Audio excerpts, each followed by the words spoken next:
Ladies and gentlemen, I give to you the barista champion of Australia, Craig Simon! Thank you.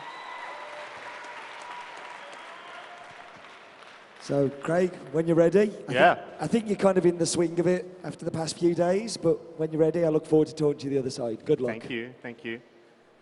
Okay, is everyone ready? Excellent. Well, I think we shall go time. So welcome. It's great to see you, those of you I haven't met before, and it's great to see those of you who I have back. I'm really excited to share this coffee with you.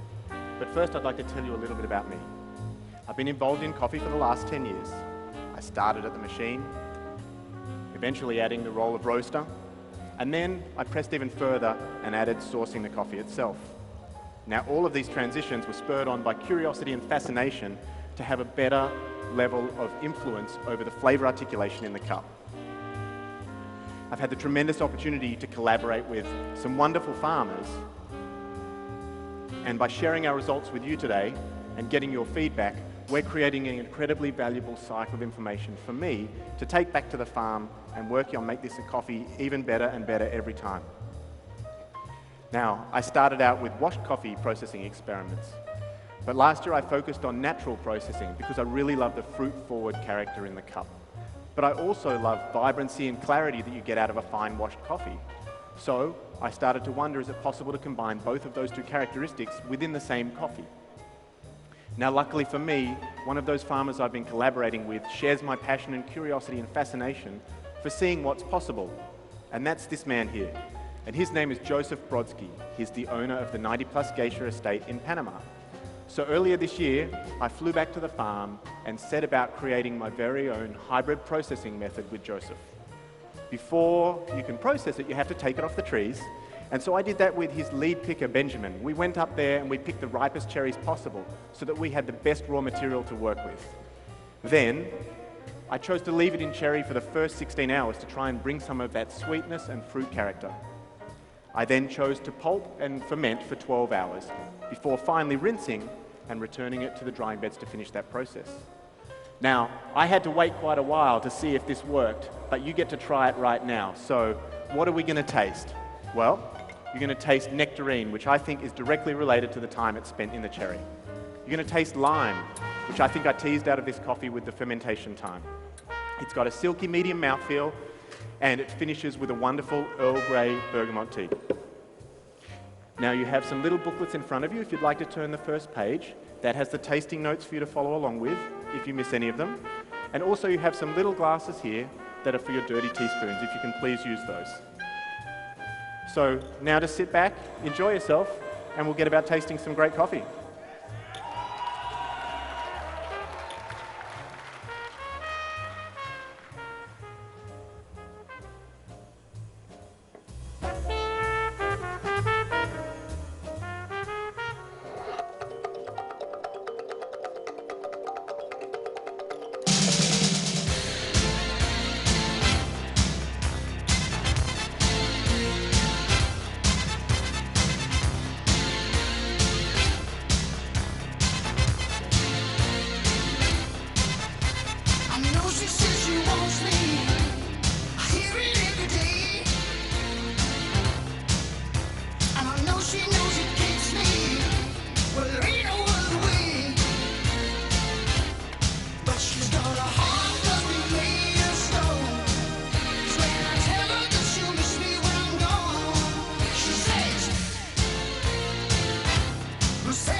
Okay, so just a reminder, nectarine, lime, silky medium mouthfeel, Earl Grey bergamot finish.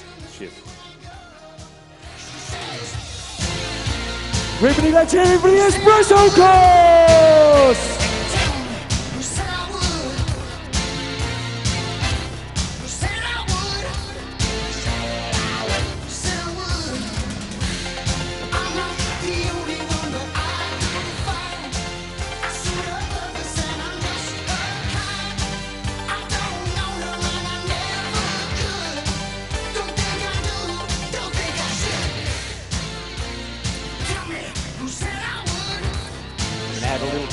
seconds, extend my extraction time a fraction.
Okay, so firstly for your tasting notes, you're going to taste cappuccino biscuit base, you're going to taste a subtle apricot and a caramel sweetness.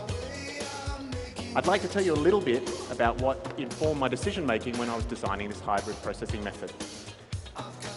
That natural element of this, I'd had no reference data for what's possible or what would work because I don't believe it's been intentionally done before. So what I did know is though that I wanted to spend enough time in cherry to capture that fruit sweetness, but I needed to leave myself enough time for the coffee to still pulp and ferment. When it came to the washed experiment, I had conducted some experiments on pH versus time. And in that experiment, what I found was that the best outcome was when the coffee had spent 12 hours fermenting.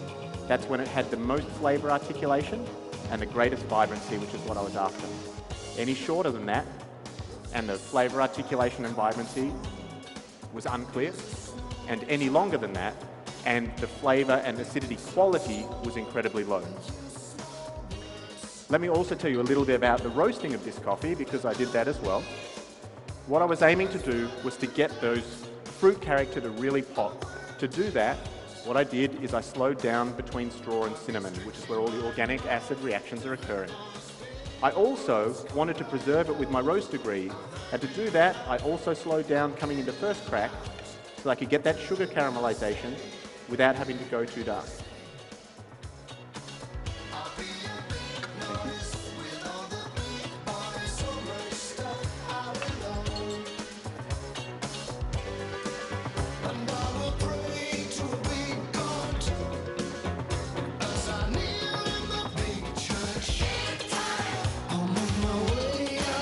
Lucky last shot. Thanks a lot. Let's hear some noise for the cappuccinos!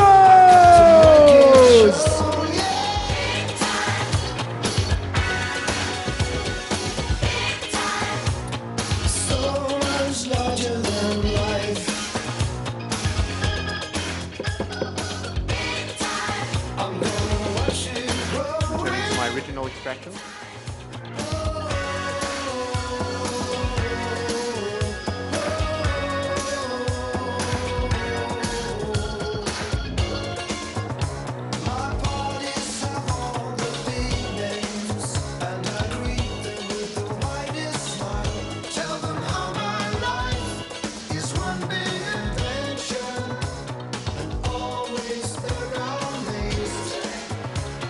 Show them around the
Okay, so this coffee has done two things for me. The first thing, it's answered my curiosity, is it possible to combine both processing characteristics within the one coffee and be successful? For me, the answer is yes, because I think this coffee is fantastic, and I hope you agree today. But the other thing that it's done is that it's given me a question, and that is, what do you prefer? So what I'd like to do with this signature drink is get your influence on the flavour that we're going to experience by getting your preference for what beverage you'd like me to make. If you'll turn to your next two cards, you have two recipes. And those recipes are me looking into the future of what I think I can do with this coffee by changing the processing a little bit. The first option is double the amount of time in the cherry, pushing the flavour more towards a natural character. I think it will make this coffee have a more rich red stone fruit note like a plum. Or, option two, we can shift it a little bit more towards the washed characteristic, and I think that will give this coffee more complex citrus notes. So if you'll all please discuss which one you would like me to make, I'll come back shortly with the ingredients and we'll get underway and make them. So I'll be back in a moment.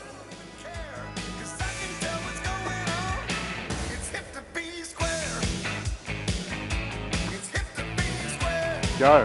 What are we making? Option two, the washed option. Excellent. That would have been my choice. So the first thing we're going to do is we're going to have our espresso. So we've got that original note that's going to come through in this is the lime note. And what we're adding to it is we're adding more complexity of acidity with this pink grapefruit that I've got here. We're also going to bring a subtle sweetness, which is a more sweet characteristic that I associate with a washed coffee by making a honey syrup. We're also going to add a cold infusion of Earl Grey tea. Now the reason that I made this cold is because it allows a longer extraction time without over-extracting extra bitterness. It makes the tannins incredibly soft but more complex. Last element is mineral water, vibrancy and clarity. So let's go about building it.